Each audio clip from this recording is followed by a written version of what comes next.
परिवार हो या संगठन, सब में सफलता का कारण है एक दूसरे के विचारों को धैर्य से सुनना, समझना और सम्मान देना।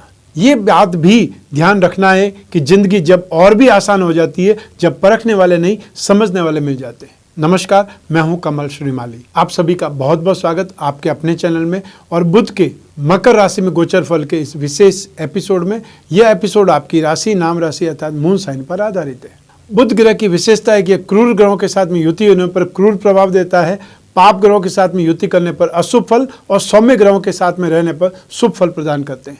साथ ही साथ गोचर बुध दशम भाव और चतुर्थ भाव सुख भाव का कारक होने के कारण व्यक्ति के जीवन में सुख, वैभव, मान सम्मान और संपत्ति के कारक है। शुभ ग्रहों के साथ में होने पर इन स्थानों का शुभ फल मिलता है तथा बुध ग्रह कानून, कॉमर्स, शिल्प और चिकित्सा शास्त्र के क्षेत्रों में शिक्षा के कारक माने जाते हैं। आइए अब बात करते हैं बुध के साथ में युति या दृष्टि संबंध बनाने वाले ग्रहों के प्रभाव की। क्योंकि कुंडली में बनने वाला हर योग कोई न कोई प्रभाव हमारे जीवन पर जरूर देता है। ग्रहों की चाल ही लोगों को बुरा करने की ओर या अच्छा करने की ओर प्रेरित करती है। बुध के मकर राशि में प्रवेश करने से शुक्र और शनि के साथ में युति हो जाएगी, तो 14 जनवरी मकर संक्रांति से सूर्य के साथ में युति भी हो जाएगी। वहीं राहु से दृष्टि संबंध बन जाएगा। इन युति और दृष्टि संबंधों का क्या परिणाम मिलेगा, पहले तो ये जान लीजिए। सबसे पहले बुध और शुक्र की युति। शुभ ग्रह बुध और शुक्र की युति से बनने वाला योग लक्ष्मी नारायण योग कहलाता है। बुध बुद्धि और विवेक, हास्य का, कॉमेडी का कारक है, तो शुक्र सौंदर्य, भोग विलास का कारक है। लक्ष्मी योग में बुध को विष्णु और शुक्र को लक्ष्मी की श्रेणी दी गई है। इन दोनों ग्रहों का आपसी संबंध शुभ फल प्रदान करता है। यह योग सुख सौभाग्यों को बढ़ाने वाला योग है और यह योग जिस भाव में बनता है, जिस भाव पर दृष्टि डालता है, उन भाव संबंधित विशेष तरह के शुभ फल स्थिति के अनुसार मिलते हैं। इस योग के फल शुक्र या बुध की महादशा अंतर्दशा में विशेष रूप से मिलते हैं और कई बार बुध के साथ में मिलकर शुक्र कानूनी कार्रवाई का कारण भी बन जाता है। ये भी ध्यान रखने वाली बात है। आइए अब बात करते हैं बुध और शनि की युति के बारे में। बुध के साथ में शनि की युति होने पर व्यक्ति नेगेटिव सोच विचार करने लगता है। कोई भी काम को करने से पहले बहुत बार सोचने लगता है और चेहरे पर उदासी देखी जा सकती है। लेकिन इस समय में जमीन जायदाद के काम में शानदार सक्सेस भी प्राप्त करता है। स्टूडेंट्स को पढ़ने में आलस्य आएगा और या फिर पढ़ाई के दौरान कोई न कोई ऑब्स्टेकल्स या परेशानी आती ही रहेगी। आइए अब बात करते हैं बुध और सूर्य की युति के फल के बारे में, जो कि 14 जनवरी 2022 से देखने को मिलेगी। सामान्यतः जन्म कुंडली में सूर्य और बुध की युति होती ही है या प्राय देखने को मिलती है और गोचर में भी प्राय सूर्य, बुध, शुक्र आसपास ही रहते हैं या 45 डिग्री से दूर हो ही नहीं सकते। यह गोचर शिक्षा में बहुत ज़्यादा इंटरेस्टेड बना देगा, रुचि बहुत ज़्यादा बढ़ जाएगी, स्वभाव प्रैक्टिकल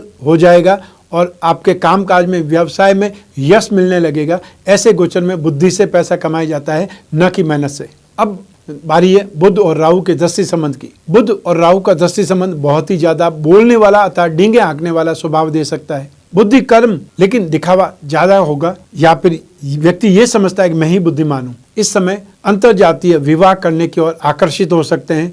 इस दृष्टि संबंध से सिर से संबंधित बीमारियां उत्पन्न हो सकती है और जो लोग फोटोग्राफर हैं वो इस समय काल में सबसे ज्यादा सफल होते हैं, सक्सेसफुल रहते हैं। यही बुध ग्रह 29 दिसंबर की प्रातः 11:32 पे उत्तराषाढ़ा नक्षत्र के दूसरे चरण में आने से मकर राशि में प्रवेश कर जाएंगे और यहाँ से 6 मार्च 2022 की प्रातः 11:19 तक मकर राशि में गतिशील रहेंगे। उत्तराषाढ़ा नक्षत्र के स्वामी है सूर्य नारायण और बुध पृथ्वी तत्व के स्वामी है और मकर राशि में प्रवेश कर रहे हैं और मकर राशि के स्वामी है शनि और मकर राशि वो पृथ्वी तत्व से संबंध जोड़ती है। तो ऐसी स्थिति में मकर राशि में बुध गोचरवश आपको क्या प्रभाव देने वाले हैं, शुभ या अशुभ, यही जानने का उद्देश्य है इस एपिसोड का। तो आरंभ करते हैं मेष राशि से। बुध आपकी राशि से दशम भाव में अर्थात आपके प्रोफेशन भाव में गोचरवश प्रवेश करेंगे। लंबे समय से चली आ रही ऊहापोह या फिर ये बोल सकते हैं कश्मकश, दुविधा, दबाव, प्रेशर कुछ समय के लिए कम हो जाएगा। कोई नया पद आपको प्राप्त हो सकता है। आपके विरोधी यहाँ पर शांत होंगे, परास्त होंगे और यदि आप व्यवसायी हैं तो आपका टर्नओवर सुधरने लगेगा। इस आर्थिक महामंदी में भी आप तेजी से स्थिति को कंट्रोल कर लेंगे। नए नए ढंग, नई नई स्कीम से आप अपने कामकाज को बढ़ा लेंगे। इस समय मेंटली, फिजिकली सुख और शानदार दाम्पत्य सुख भी प्राप्त होने वाला है और आप द्वारा जनहित के या समाज हित के कुछ न कुछ कार्यक्रम आपके हाथों से होने वाले हैं। आइए अब बात करें वृषभ राशि की। बुध आपकी राशि से 9th हाउस में भाग्य स्थान में गोचरवश प्रवेश करेंगे। आपके लिए यह समय भाग्यशाली रहने वाला है। स्पेशली जो लोग मीडिया में है, सिनेमा में है, थिएटर में है, संगीत के क्षेत्र में है या फिर आर्ट और क्राफ्ट के क्षेत्र में, उनके लिए समय काफ़ी क्रिएटिव माना जा सकता है, कहा जा सकता है। इस समय आप अपने किसी क्रिएशन से, कोई रचना से, कोई परफॉर्मेंस से बहुत शानदार प्रसिद्धि प्राप्त कर सकते हैं। हालांकि एक्सपेंसेस बढ़ेंगे, लेकिन फिजूल खर्ची से जितना ज़्यादा हो सके बचने का प्रयास करना चाहिए और यात्रा में भी असुविधा या लॉस मिल सकता है। अब बात करते हैं मिथुन राशि की। बुध आपकी राशि से 8th हाउस में मारक भाव में गोचरवश प्रवेश करेंगे और इस गोचर से धन का लाभ और संतान का सुख मिलने लगेगा। संतान से मिलना संभव होगा या संतान का साथ मिलेगा। पारिवारिक कलह और शारीरिक कष्ट से राहत मिलने लगेगी। वाणी और विचार से संयम आपको बनाए रखना पड़ेगा और काम काज में भी धैर्य बनाए रखना पड़ेगा। बहुत थोड़े समय के लिए या कुछ समय के बाद में आपका जीवन सामान्य बना रहेगा। शत्रुओं पर नियंत्रण प्राप्त होगा और सफलता मिलने से प्रसन्नता भी बढ़ेगी और फाइनेंशियली और सोशल लाइफ इसमें इंप्रूवमेंट मिलेगा। अब बारी है कर्क राशि की। बुध आपकी राशि से 7th हाउस में दाम्पत्य सुख भाव में गोचरवश प्रवेश करेंगे। दाम्पत्य जीवन में चल रही उथल पुथल शांत होने का समय है। अगर किसी तरह के कोई कम्युनिकेशन गैप की वजह से, मिसअंडरस्टैंडिंग की वजह से रिलेशनशिप में कोई प्रॉब्लम चल रही है तो उसका समाधान इस समय निकल सकता है। जो बिजनेसमैन है उनके लिए समय बहुत ज्यादा प्रॉफिटेबल या बहुत ज्यादा पॉजिटिव रहने की उम्मीद कर सकते हैं, लेकिन सरकारी योजनाओं की तरफ से आपको कहीं न कहीं डर लगा रहेगा या एक्सपेंसेस बहुत ज्यादा करना पड़ेगा। यात्रा सुख से कंप्लीट नहीं हो पाएगी। ऐसी स्थिति में यात्रा करने से पहले 2 बार सोच करके यात्रा करें और जहां तक संभव हो आपको कोई न कोई प्रकार की चिंता घेरे ही रहेगी, इसलिए प्रैक्टिकल बन करके उन समस्याओं का समाधान ढूंढें। आइए अब बात करें सिंह राशि की। बुध आपकी राशि से 6th हाउस में रोग भाव में गोचरवश प्रवेश करेंगे। इस गोचर में कॉम्पिटिटिव एग्जाम्स में, इंटरव्यू में आपको सक्सेस मिलने वाली है। जो लोग कुछ न कुछ साहित्य के शौकीन हैं उनको ज्ञानवर्धक साहित्य या पढ़ने का, सुनने का या फिर लोगों के बीच में जाकर के बैठने का अवसर मिलेगा। विरोधियों को, अपने शत्रुओं को आप शांत कर पाएंगे। अच्छा शारीरिक और मानसिक सुख आपको प्राप्त होगा। लेखन तथा संगीत कला में आपको प्रसिद्धि मिल सकती है और जो स्टैंड अप आर्टिस्ट है, स्टैंड अप कॉमेडियन है, उनके लिए समय काल अच्छा है। जो बिजनेसमैन जातक है वो अपने कॉम्पिटिटर द्वारा कोई भी चैलेंज दिया जा रहा है उसका सामना करने में समर्थ रहेंगे और साथ ही साथ भाग्य का भी आपको जबरदस्त साथ मिलेगा। मेहनत का लाभ तो और ज्यादा शानदार मिलेगा। तो ऐसी स्थिति में जितनी मेहनत करेंगे उतना उससे कई गुना लाभ आपको प्राप्त होगा। आइए अब बात करें कन्या राशि की। बुध आपकी राशि से 5th हाउस में शिक्षा और संतान भाव में गोचरवश प्रवेश करेंगे। रोमांटिक लाइफ अच्छी रहने के संकेत मिल रहे हैं। स्टूडेंट्स को अपने कैरियर पर फोकस करने की आवश्यकता है, इससे आपका जीवन बहुत शानदार हो सकता है। संतान से, विशेषकर पुत्रों से तथा जीवन साथी से अच्छी खासी बहस हो सकती है। उनको मनाने में आपको बहुत ज्यादा मेहनत करनी पड़ेगी या खर्च करना पड़ेगा, उनको मनाना पड़ेगा। लेकिन आर्थिक क्षेत्र में आप अपनी स्कीम से, अपनी प्लानिंग से दिमाग का लोहा मनवा सकते हैं। इतना ज्यादा सक्सेस आपको मिलने वाली है। आइए अब बारी है तुला राशि की। बुध आपकी राशि से 4th हाउस में सुख भाव में गोचरवश प्रवेश करेंगे। आर्थिक लाभ आपको मिलने वाला है, चाहे कहीं से भी मिले। और जो लोग कमीशन एंड ब्रोकरेज से कोई काम करते हैं उनको अच्छी आमदनी मिलने के संकेत है। माता के प्रति आपका लगाव बढ़ सकता है।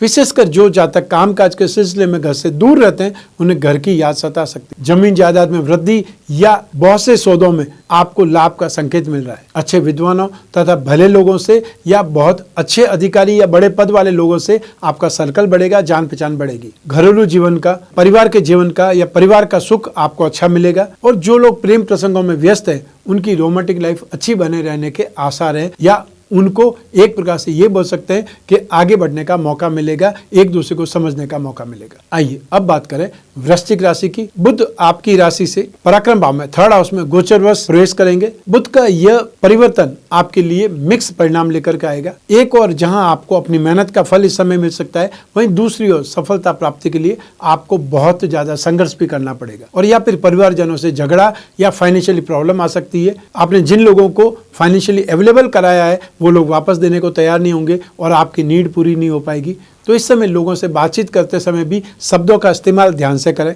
विशेषकर अपने कामकाज पर, ऑफिस पर फिजूल की बातें, गॉसिप, इन सभी का हिस्सा नहीं बने। विरोधियों पर भी नजर जमाए रखें। नए नए फ्रेंडशिप, नए नए सोर्सेज आपको एक प्रकार से डेवलप होने के मौके मिलेंगे, संभावनाएं बनेंगी। आइए अब बात करें धनु राशि की। बुध आपकी राशि से धन भाव में गोचरवश प्रवेश करेंगे। इससे अनएक्सपेक्टेड फाइनेंशियल गेन का योग बनेगा, आनंद में वृद्धि होगी, फाइनेंशियली या फिर कोई न कोई ढंग से ऑर्नामेंट्स में इन्वेस्टमेंट की प्राप्ति होगी, या आपको कोई न कोई गिफ्ट मिलेगा। अपने बोलने के स्टाइल से या अपनी एक प्रकार से मार्केटिंग स्ट्रेटेजी से आप बहुत अच्छी आमदनी कर पाएंगे। स्टूडेंट को एजुकेशन में बहुत सक्सेस मिलेगी, एक प्रकार से आपको प्रोग्रेस के अवसर मिलेंगे, अच्छे ढंग से पसंद का खाना पीना अवेलेबल होगा तथा सगे संबंधियों से फाइनेंशियली सपोर्ट भी मिलने लगेगा। और जो आपने रुपया पैसा उधार दिया हुआ है वो पैसा वापस मिलने के योग बनेंगे। और जो लोग प्रेम प्रसंगों में उनके हालात काफ़ी बेहतर रहेंगे, आपके प्रेम संबंधों में मधुरता आएगी, लंबी समय से चली आ रही दूरियां भी इस समय समाप्त हो जाएगी। आइए अब बात करें मकर राशि की। बुध आपकी राशि में ही गोचरवश प्रवेश करेंगे। मन और बुद्धि में, या ये बोल सकते हैं कि एक प्रकार से एक इनर स्ट्रेंथ, नया जोश, नई आशा की चमक आपको दिखाई देगी और काम में मन लगने लगेगा। जब आपको सफलता दिखाई देती है तब आपका उत्साह और ज़्यादा बढ़ सकता है और ज़्यादातर बढ़ जाता है। इस समय आप अपनी वाणी के प्रभाव से किसी का भी दिल जीत सकते हैं। ऐसा पॉजिटिव या ऐसा अच्छा समय है, लेकिन ध्यान रखना चाहिए कि दूसरों की निंदा करने में, चुगलखोरी में अपना समय व्यतीत नहीं करना है, इमेज खराब हो सकती है। ऑफिस में भी फालतू गॉसिप से बचना है। दाम्पत्य जीवन में इस गोचर में मधुरता बने रहने की आशा है। माता के स्नेह या फिर माता के सुख में वृद्धि होने के आसार है। कोई न कोई धन हानि या पुलिस कंप्लेंट या फिर कोई न कोई पनिशमेंट का योग भी बन रहा है। ऐसी स्थिति में छोटे मोटे झगड़ों से दूर ही रहना भला है, या फिर संबंधियों से, परिवार वालों से नुकसान मिल सकता है। यात्राओं में सुख नहीं मिल पाएगा। जहां तक संभव हो इस समय काल में यात्रा करने से बचना चाहिए। आइए अब बात करें कुंभ राशि की। बुध आपकी राशि से द्वादश भाव में अर्थात 12th हाउस में, एक्सपेंसेस भाव में गोचरवश प्रवेश करेंगे। आपके लिए यह गोचर एक्सपेंसेस बढ़ने की स्थिति पैदा करेगा। धन में तथा सुख में कमी आने लगेगी। मन में दुख या संताप रहेगा। जो लोग डिप्रेसिव हैं उनको यह समय और ज़्यादा खराब डिप्रेशन देगा, या और ज़्यादा उनको एक प्रकार से अकेलापन महसूस होगा।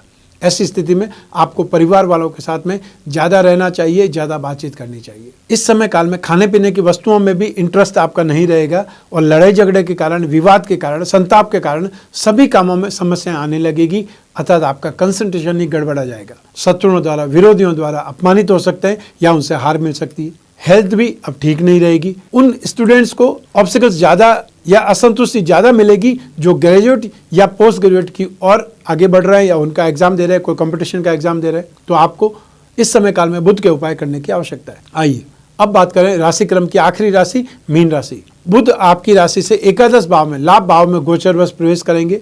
आपके रुके हुए कामों में अचानक से स्पीड आएगी और वो काम आगे बढ़ेंगे। आपकी मेहनत रंग लाने लगेगी और साथ ही साथ भाग्य का साथ भी आपको मिलेगा, जिससे आप फायदे की स्थिति में आ जाएंगे। जो लोग नौकरी वाले लोग हैं उन पर काम का प्रेशर बना रहेगा, या फिर ये बोल सकते हैं कि आपको अपने आप को प्रूव करना पड़ेगा। और इस समय यदि आप मन लगा करके काम करेंगे तो फ्यूचर में आपके पद और प्रतिष्ठा में वृद्धि होने के योग बनेंगे। इस समय काल में संतान प्राप्ति की आशा है, संभावनाएं बन रही है, शुभ कार्यों की और आपकी प्रवृत्ति बढ़ेगी, आध्यात्मिक प्रवृत्ति आपकी बढ़ने वाली है। आइए अब बात करते हैं बुध ग्रह से बनने वाले विशेष योगों की। बुध और शुक्र की युति से बनने वाला एक योग है लक्ष्मी नारायण योग। सूर्य और बुध की युति से बनने वाला एक योग है बुधादित्य योग। बुध और राहु की युति से बनने वाला एक योग होता है जड़त्व योग, और साथ ही साथ बुध से बनने वाला एक विशेष योग है पंचमहापुरुष में से एक योग भद्र योग। आइए अब बात करते हैं बुध के उपायों के बारे में। क्योंकि हर राशि के लिए बुध का गोचर शुभ रहेगा ये भी जरूरी नहीं है, और हर राशि के लिए अशुभ रहेगा ये भी जरूरी नहीं है।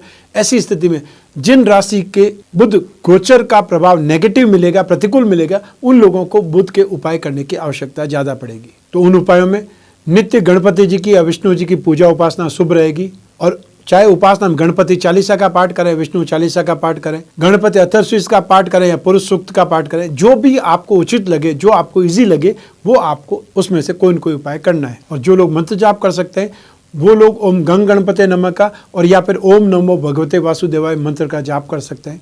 जो लोग कर्ज से पीड़ित हैं उन लोगों को नित्य गणपति जी की पूजा उपासना या अभिषेक करके दुर्वा अवश्य चढ़ानी चाहिए और ऋण हरता गणपति स्तोत्र का पाठ करना चाहिए। ये एक सही उपाय है। नित्य शालिग्राम भगवान का पूजन करके उन पर तुलसी पत्र चढ़ाएं और उसी तुलसी पत्र का प्रसाद के रूप में सेवन कर लें। हर बुधवार को हरे साबुत मूंग, मूंग की दाल, घी, हरा कपड़ा, हरी वस्तुएं, हरी सब्जी, हरे फल, कांसे के बर्तन या कपूर का सूर्योदय से 1 घंटे के भीतर भीतर दान करना विशेष शुभ रहेगा। और यही दान यदि बुध के नक्षत्र अश्लेषा, ज्येष्ठा और रेवती नक्षत्र में किया जाए तो और भी ज़्यादा शुभ रहेगा।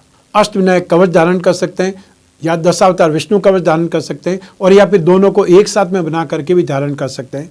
जो लोग रत्न पहनना चाहते हैं उन्हें पन्ना या उसका उपरत्न ऑनेक्स रत्न धारण कर सकते हैं, और आप चाहें तो बुध यंत्र का पेंडल बना करके उसके साथ में पन्ना या ऑनेक्स लगा करके भी धारण कर सकते हैं। ये था बुध का मकर राशि में गोचर फल आपकी राशि के अनुसार, और ये आपकी जन्म कुंडली में से एक ग्रह चंद्रमा को आधार मान करके मैंने बतलाया है। आप अपनी जन्म कुंडली के द्वारा इस गोचर को जान सकते हैं और ज़्यादा सटीकता से, क्योंकि जन्म कुंडली आपकी अपनी है।